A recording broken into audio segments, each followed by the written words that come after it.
زیان شاہ: میں آپ کے ساتھ نہیں جا رہی۔ دعا نے زیان کو اپنا آخری فیصلہ سنایا۔ تم غلط کر رہی ہو۔ زیان نے لب بھینچے۔ جانتی ہوں، لیکن نہیں جا سکتی۔ دعا نے سر جھکا کے کہا۔ کیوں؟ ماتھے پہ تیوری چڑھی۔ وجہ آپ جانتے ہیں، اس وقت گھر والوں کو ضرورت ہے ہماری۔ آپ بھی ابھی مت۔ دعا: ہر چیز کا ایک وقت ہوتا ہے، اگر ابھی نہ گیا تو جانتی ہو نا پیپر نہیں دیں گے، اور تم یہ بھی جانتی ہو تمہارا جانا بھی ضروری ہے۔ ابھی نیو ایڈمیشن لیا ہے اور ابھی سے آف۔ زیان کا موڈ بہت خراب تھا۔ یونی سے نوٹس آیا تھا اور اسے اب شہر جانا تھا۔ وہ دعا کو بھی ساتھ لے جانا چاہتا تھا، لیکن وہ راضی نہیں ہو رہی تھی جانے کے لیے۔ پلیز پھر آپ چلے جائیں زیان، میرا مشکل ہے۔ دعا نے بھی افسردگی سے کہا۔ یو آر امپاسبل ڈیو۔ زیان غصے سے کہتا ہوا وہاں سے جانے لگا کہ دعا نے ہاتھ پکڑ کے روکا۔ زیان نے اس کا ہاتھ اپنے ہاتھ پہ دیکھا تو گردن موڑی۔ کیا کچھ نہیں تھا اس کی آنکھوں میں؟ زیان نے گہرا سانس خارج کیا اور اسے عزیز بھی تو بہت تھی۔ واپس پلٹ کے اس کے پاس آیا۔ اس کی آنکھیں جلمل برسنے والی تھی۔ اب یہ بن بادل برسات کیوں؟ قریب ہوتے بہت پیار سے نرم لہجے میں پوچھا۔ آپ کو پتہ ہے؟ نظریں اٹھاتی جھکاتی وہ زیان کا دل دھڑکا گئی۔ اچھا اب رونا نہیں، میں چلا جاتا ہوں، بٹ پرامس کہ تم جلد ہی مجھے جوائن کرو گی۔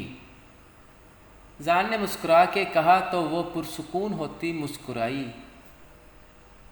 آج کتنے دنوں بعد دونوں مسکرائے تھے، وہ بھی ایک دوسرے کے لیے، ورنہ عفان کے جانے کے بعد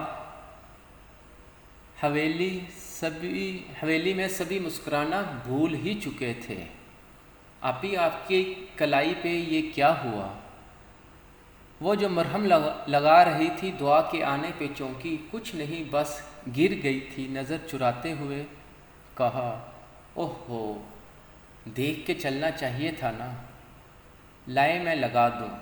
دعا نے کہتے ہی خود ہی ٹیوب پکڑ کے لگانی شروع کر دی۔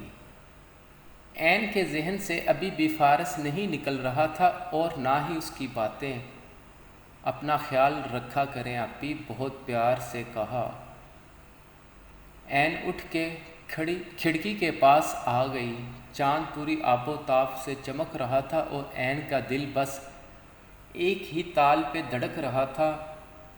کتنی دعائیں مانگی تھی کہ اس شخص سے کبھی سامنا نہ ہو۔ وہ جانتی تھی وہ شخص اس سے بچپن سے نفرت کرتا ہے، اور آج تو نہ جانے کیوں اتنا غصہ کیا ہم پہ۔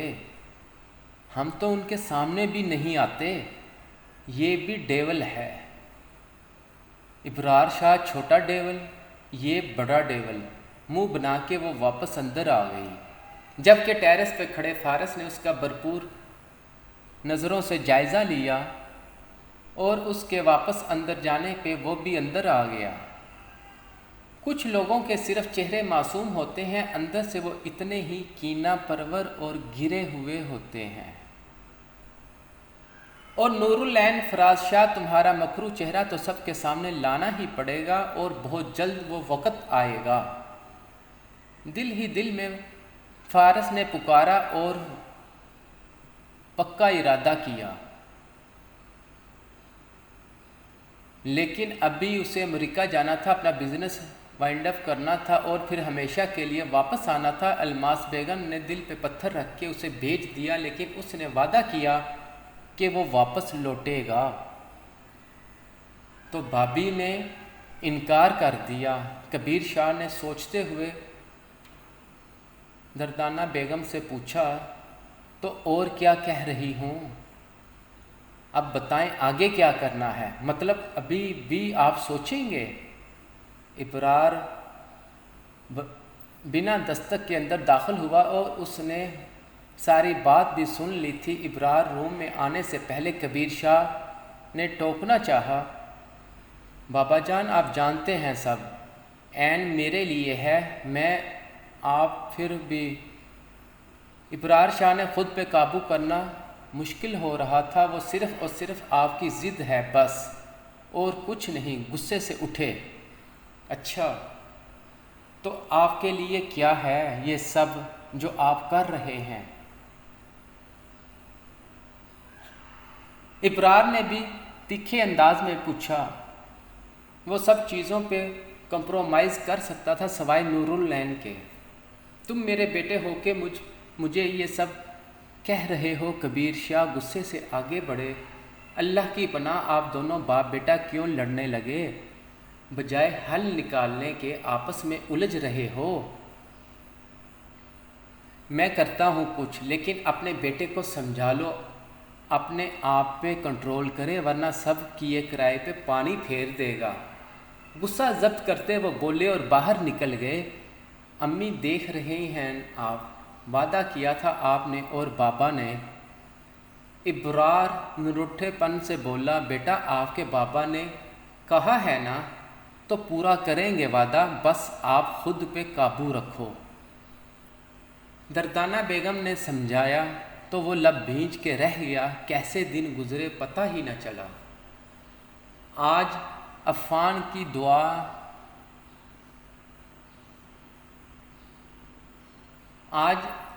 کی دعا ہوئی تھی اور غریبوں میں کھانا تقسیم کیا گیا تھا۔ تقریباً 1 ماہ سے بھی اوپر ہو گیا تھا عفان کی جدائی کو، لیکن یوں لگتا تھا کل ہی کی بات ہو۔ اس دوران فارس یہاں نہ تھا، وہ امریکہ ہی تھا اور جلد ہی لوٹنا تھا۔ اس نے زیان بھی شہر جا چکا تھا۔ دعا نے بھی جوائن کرنے کا سوچا لیکن فی الحال جا نہ پائی۔ ایسا کیسے ہو سکتا ہے؟ آپ نے بھائی جان سے بات کرنی تھی، ہم کیسے دیں گے اپنی پھولوں سی بیٹی ابرار کو؟ جب سے ماریہ شاہ کو پتہ چلا تھا کہ فراز شاہ دلاور شاہ کی خواہش پہ عین کا رشتہ ابرار سے کر رہے ہیں، تب سے وہ بیچ و تاب کھا رہی تھی۔ میں کیا بولوں، کبیر بھائی نے بڑے بھائی سے بات کی اور انہیں جانتا کیا کہہ کے راضی کیا۔ بڑے بھائی نے تو مجھے بس اپنا فیصلہ ہی سنا دیا، میں نہیں انکار کر سکتا، مر کے بھی نہیں۔ فراز شاہ مجبور تھے، بھائی کی محبت میں تو آپ اپنی بیٹی کو قربان کر دیں گے۔ ماریہ شاہ کی آنکھیں بھیگ گئی۔ بڑے بھائی ہیں، ہماری اولاد کا برا نہیں سوچیں گے، آپ عین بیٹا سے بات کر لیں، آج شام کو سادگی سے نکاح ہوگا۔ مزید بات کر کے انہوں نے ماریہ شاہ کے دل پہ چھریاں ہی چلا دی۔ کیا اتنی جلدی، آخر کیوں؟ 2 دن ہوئے عفان کی دعا کو اور نکاح سادگی سے ہوگا، جو بھی ہوگا، اور یہ بڑے بھائی کی ہی خواہش ہے۔ فراز شاہ نے فوراً کہا تو وہ تھکے ہوئے انداز میں بیٹھتی چلی گئی۔ کیا کیا گیا نہ سوچا انہوں نے، اور کتنے ارمان تھے عین کی شادی کو لے کے، اب یوں ابرار کے حوالے بیٹی کرنا ان کا دل نہیں مان رہا تھا۔ پریشان نہ ہو، اللہ بہتر کرے گا۔ فراز شاہ نے ماریہ شاہ کو پریشان دیکھا تو انہیں تسلی دی۔ عین سے کیسے بات کروں، وہ نہیں مانیں گی، زیر لب کہا۔ کیوں؟ ماتھے پہ تیوری پڑی۔ ماریہ شاہ نے عجیب نظروں سے انہیں دیکھا۔ آپ کہہ دیں انہیں، کوئی بدمزگی نہ ہو، بڑے بھائی کا حکم سر آنکھوں پہ۔ فراز شاہ کہتے اٹھ کے باہر نکلے اور ماریہ شاہ عین کے کمرے کی جانب بڑھی۔ عین سے بات کرنا بھی ایک مشکل مرحلہ تھا۔ بیٹا بس رونا بند کرو، یہ آپ کے بابا کا فیصلہ ہے۔ کافی دیر سے وہ عین کو سمجھا رہی تھی۔ دعا تو واک آؤٹ کر گئی تھی، وہ بالکل بھی راضی نہیں تھی۔ چھت پہ آ کر اس نے زیان کو کال ملائی اور ساری بات اس کے گوش گزار کر دی۔ وہ بھی سخت پریشان ہوا اور خانپور آنے کا بول کے فون بند کر دیا۔ اب بس دعا کو زیان کے آنے کا آنے تک سب سنبھالنا تھا۔ کچھ بھی کر کے وہ نیچے آئی تو نکاح کے لیے عین نے رضامندی دے دی۔ یہ سن کر دعا کو مزید غصہ آیا، لیکن خاموش رہی اور میسج پہ زیان سے رابطہ رکھا۔ یقین نہیں آ رہا عین میری ہو جائے گی، سچ میں بہت زیادہ خوش ہوں۔ ابرار نے ماں سے کہا تو وہ صدقے واری ہوئی۔ امی میں کہتا ہوں رخصتی بھی آج کروا لیں۔ ارے بس کر دے بھائی، یہ نہ ہو اگلے لڑکی کا نکاح کرنے سے ہی انکار کر دیں، فاریہ نے ہنسی مذاق میں کہا، لیکن ابرار کو سخت غصہ آیا۔ اپنا منہ لے کے یہاں سے دفع ہو جاؤ، دانت پیستے کہا فاریہ ڈر کے مارے وہاں سے فوراً بھاگی۔ ابرار بیٹا اداس مت ہو، بہن ہے، ایسے ہی مذاق کیا، آپ تیاری کریں دلہا بننے کی۔ دردانہ نے خوشی سے کہا تو ابرار کے چہرے پہ مسکان آئی۔ کیا ہو رہا ہے یہ سب؟ یہ مولوی صاحب اندر کیوں گئے ہیں؟ فارس کی اچانک آمد پہ گیٹ پہ کھڑے گیٹ کیپر سے پوچھا۔ ارے فارس بیٹا آپ یوں اچانک آئے؟ اندر آئیں، بڑی بی بی بہت خوش ہوں گی آپ کو دیکھ کے۔ جلیل انکل آپ نے میری بات کا جواب نہیں دیا، فارس نے دوبارہ پوچھا۔ اسے کچھ غلط ہونے کا احساس ہو رہا تھا۔ بیٹا آج نور العین بیٹی کا نکاح ہے۔ تو فارس نے پوری بات نہ سنی اور اندر کی جانب بڑھا۔ سامنے ہال میں سبھی اکٹھے ہوئے تھے، کبیر شاہ کی فیملی، فراز شاہ کی، اور فارس کو اپنے بابا اور ماں کو ان سب میں دیکھ زیادہ دکھ ہوا۔ یہ سب کیا ہے؟ فارس نے اونچی آواز میں کہا تو سب متوجہ ہوئے۔ الماس بیگم تو اسے دیکھ جی اٹھی، فوراً پاس آ کے اسے پیار کیا۔ میری جان الماس بیگم فارس کے سینے سے لگی۔ فارس نے بھی ماں کو اپنی باہوں میں لیا، وہی تو اس کی سکون کی اس کی جنت تھی۔ اماں یہ سب کیا؟ الماس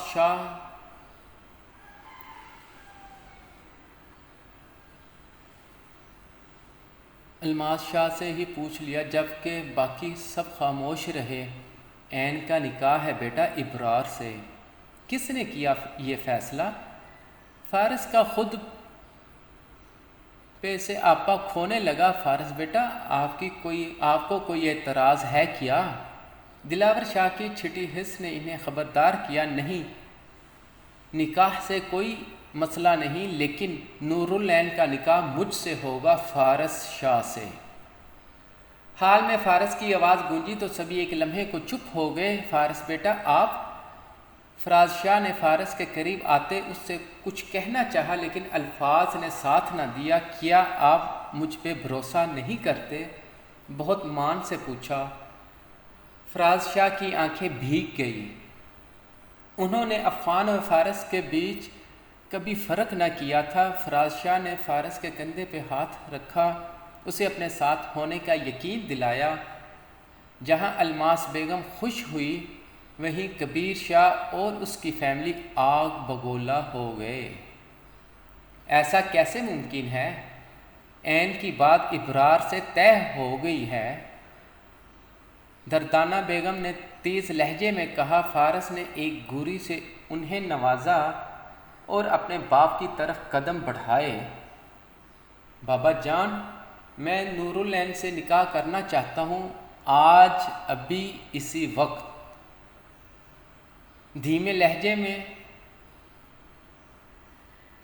دھیمے لیکن مضبوط لہجے میں کہتا وہ دلاور شاہ کو عفان سے بہت الگ لگا۔ وہ تو سر جھکا کے فرما برداری سے بات کرنے والا بیٹا تھا، لیکن فارس سر اٹھا کے اپنا فیصلہ خود کرنے والا بیٹا تھا۔